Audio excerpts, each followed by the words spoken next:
Saudara-saudari terkasih, hari ini kita memasuki bulan baru, bulan Oktober, sering juga disebut bulan Rosario.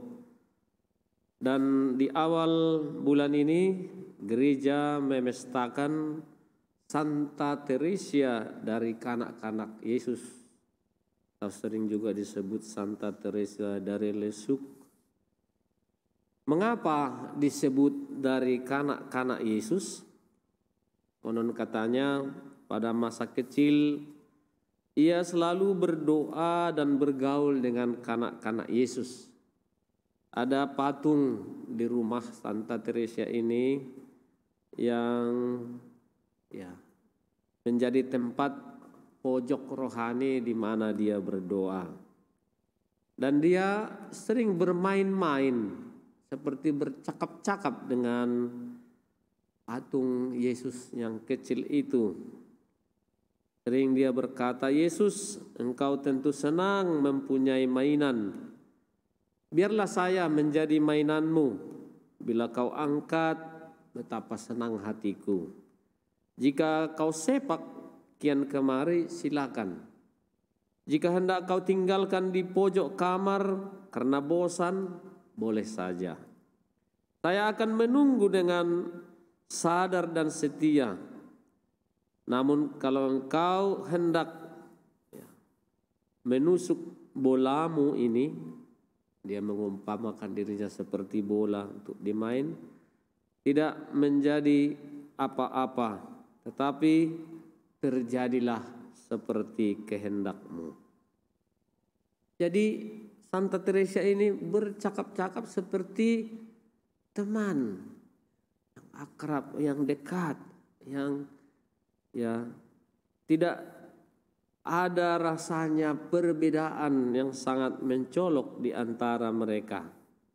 Percakapan mereka itu ada kedekatan yang sangat mendalam dari hati ke hati. Yesus memanfaatkan Teresia sebagai mainan, dan Teresia mempersembahkan dirinya. "Sesukamu Tuhan, permainkanlah aku."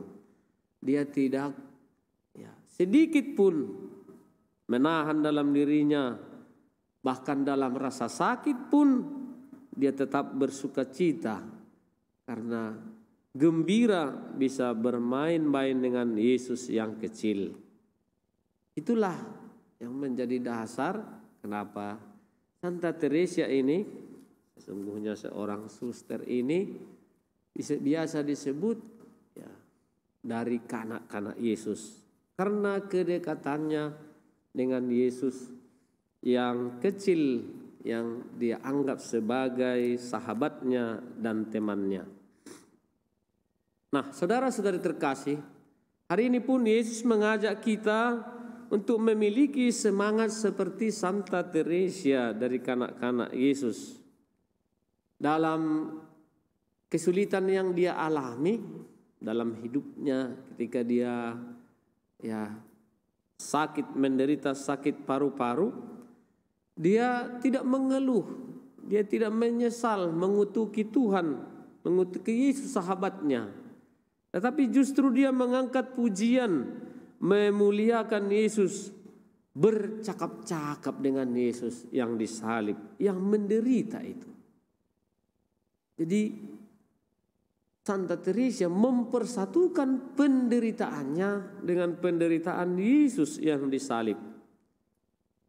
Dan berkat kesatuan itu, sebagaimana Yesus yang tidak mengeluh, tidak menyesal, tidak juga mengutuki orang, demikianlah Santa Teresia dalam penderitaannya juga dipenuhi oleh semangat syukur bahwa dia boleh menderita seperti Yesus.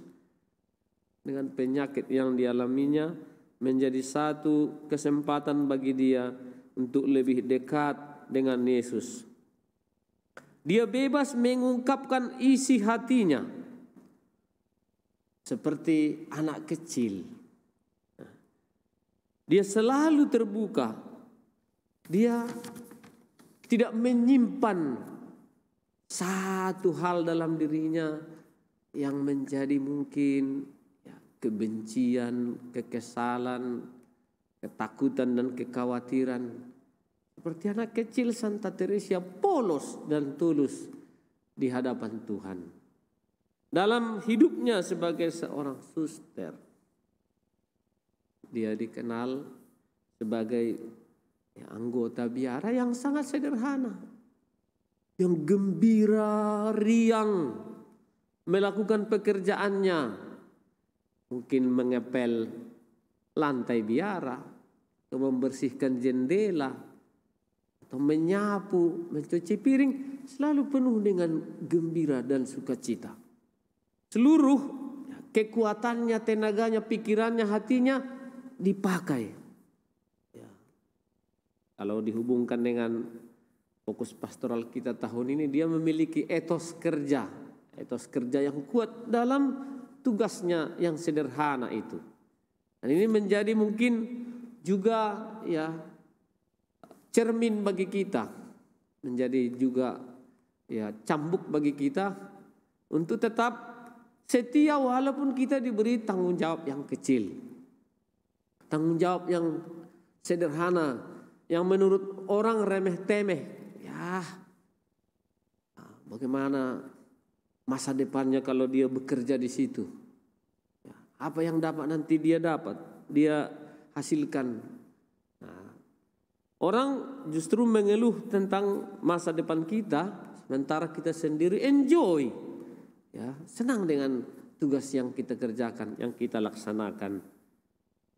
Justru ya, dalam hal-hal kecil seperti itulah kita bisa melihat siapa diri kita, siapa Allah bagi kita.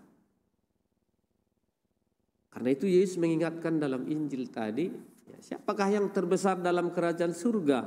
Ya, dia memanggil seorang anak kecil, menempatkan mereka ke tengah-tengah mereka, menempatkan dia di tengah-tengah mereka. Aku berkata kepadamu, sungguh jika kamu tidak bertobat dan menjadi seperti anak kecil, kamu tidak akan masuk ke dalam kerajaan surga. Yesus mengarahkan pandangan para murid kepada orang-orang kecil, orang-orang sederhana.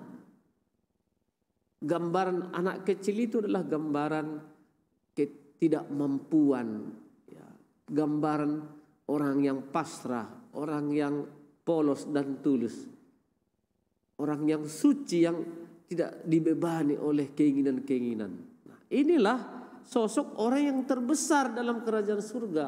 Peluang mereka, orang-orang sederhana, orang-orang kecil, orang yang pasrah kepada Tuhan, justru mereka lebih ya, berpotensi dan memiliki hak untuk menikmati kerajaan surga.